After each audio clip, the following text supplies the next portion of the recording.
Aadi na iton survey nga ginhimo iton Okta Research Group. 67% hiton mga Pilipino adult, mga dagkuna, na siring nga gusto nira gumawas hiton nasod, gusto nira kumadto ha abroad para didto magpakabuhi, ngan gusto nira mag-migrate. Babayaan na nira at Pilipinas. Nawad-an na siguro ang kadam-an naton nga mga kababayan hinpaglaom nga maasinso, maprogreso ang naton nasyon. 67% ha, sobra katungan na mga Pilipino adult nga pinamakianan kung siring pahangaran itong pakabuhi, kung nira pa pagpilion, hain hira. Gusto. 67% na nagsiring gusto nira didto halangyawan. Kay tinuod gud man didto halangyawan, makita ka itong hataas nga panwilduhan. Pastilan.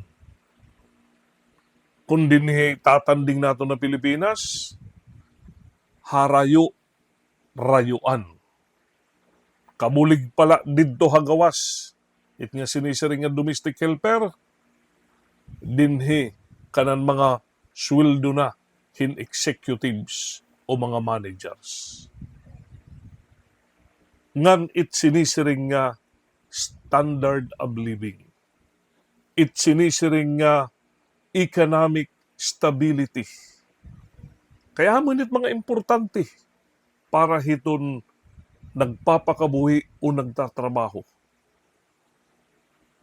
Ini inpuros nakikitaan didto halangyawan. Sanglit, damo hitat mga kababayan, gusto lumayas, gusto kumadto nala nga mag-migrate ngadto halangyawan. Naghihinaot kita nga ini nga hulagway, magpukaw ito naton mga lideres ngan magserbi nga ayat haira nga maniguro paupayon it Pilipinas, padukwagon, paursahon, paasinsuhon. Base umabot ang panahon, mangunguli naton mga kababayan, dinhi raman na narabaho, dinhi magpapakabuhi, ngan dinhi mangungukoy. Hangaran hit sinisiring greener pasture.